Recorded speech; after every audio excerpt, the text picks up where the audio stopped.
Devosi ulangan pasal yang ketiga, ayat 1-11, demikian firman Tuhan. Kemudian beloklah kita dan maju ke arah Basan, dan Og Raja Basan dengan seluruh tentaranya maju mendatangi kita untuk berperang di Edrei. Tetapi Tuhan berfirman kepadaku, janganlah takut kepadanya, sebab aku menyerahkan dia ke dalam tanganmu, beserta seluruh tentaranya dan negerinya. Dan perlakukanlah dia seperti yang kau lakukan terhadap Sihon, raja orang Amori yang diam di Hesbon.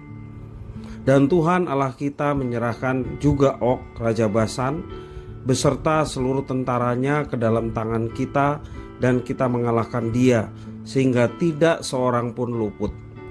Pada waktu itu kita merebut segala kotanya, tidak ada kota yang tidak kita rampas.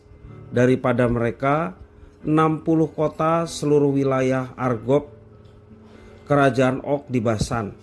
Semuanya itu adalah kota berkubu dengan tembok yang tinggi-tinggi, dengan pintu-pintu gerbang dan palang-palangnya.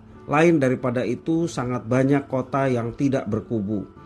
Kita menumpas seluruh penduduknya seperti yang kita lakukan terhadap Sihon Raja Hesbon, dengan menumpas penduduk setiap kota, laki-laki, perempuan, dan anak-anak.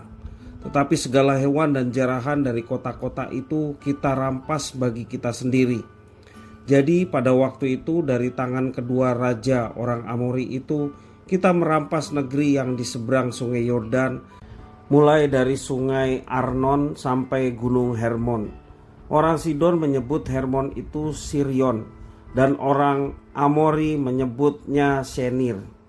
Segala kota di dataran tinggi, seluruh Gilead dan seluruh Basan, sampai Salka dan Edrei, kota-kota kerajaan Og di Basan. Hanya Og Raja Basan yang tinggal hidup dari sisa-sisa orang Refaim. Sesungguhnya ranjangnya adalah ranjang dari besi.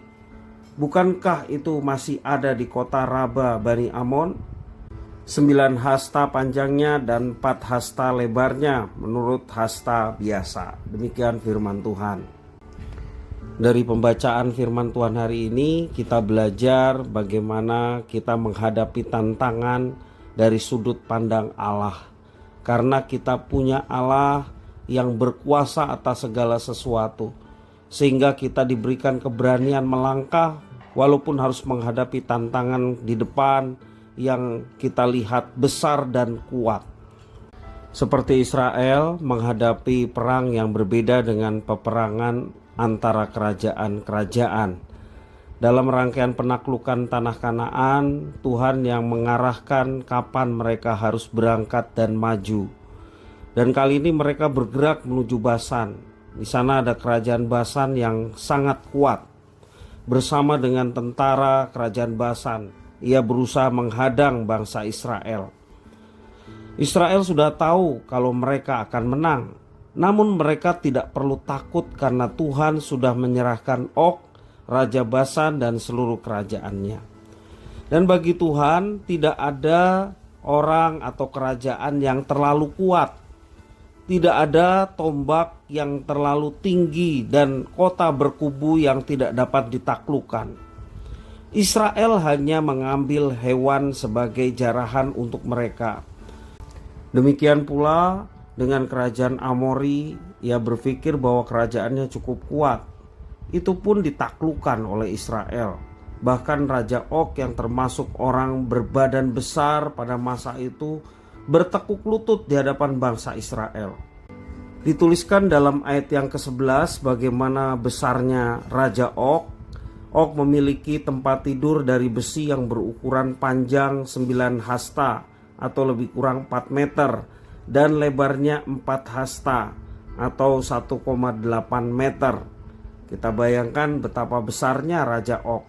Itu semua dikalahkan oleh karena Tuhan menyertai dan memberkati Israel. Tidak ada satu orang pun di dunia yang lebih perkasa daripada Tuhan, yang kepadanya kita menyembah dan percaya menjalani kehidupan ini. Tidak ada satu tempat atau apapun yang tidak dapat Tuhan taklukkan. Ketika sesuatu telah Tuhan tetapkan, maka hal itu harus menjadi milik umatnya. Tuhan akan buka jalan dan bekerja untuk umat-Nya. Bila demikian, adakah suatu hal atau orang yang perlu kita takuti? Perlukah kita merasa ragu untuk melakukan tugas dan tanggung jawab yang Tuhan percayakan? Tuhan sudah jamin bahwa semua tantangan akan ditaklukkan untuk kita. Seberat dan sehebat apapun rintangan di depan, yang perlu kita lakukan hanyalah melangkah dan melaksanakan tugas yang Tuhan percayakan kepada kita. Dan penyertaan Tuhan itu akan betul-betul nyata ketika kita melaksanakan apa yang Tuhan tugaskan dan percayakan kepada kita. Sebaliknya, penyertaan, perlindungan, berkat itu tidak akan dialami ketika kita tidak melakukan apa yang Tuhan perintahkan. Marilah kita mengalami penyertaan, berkat, pemeliharaan, bahkan mujizat dalam setiap kehidupan kita, dan semua itu diberikan kepada mereka, umat-Nya yang senantiasa hidup mentaati apa yang diperintahkan Tuhan untuk dilaksanakan. Tuhan Yesus memberkati.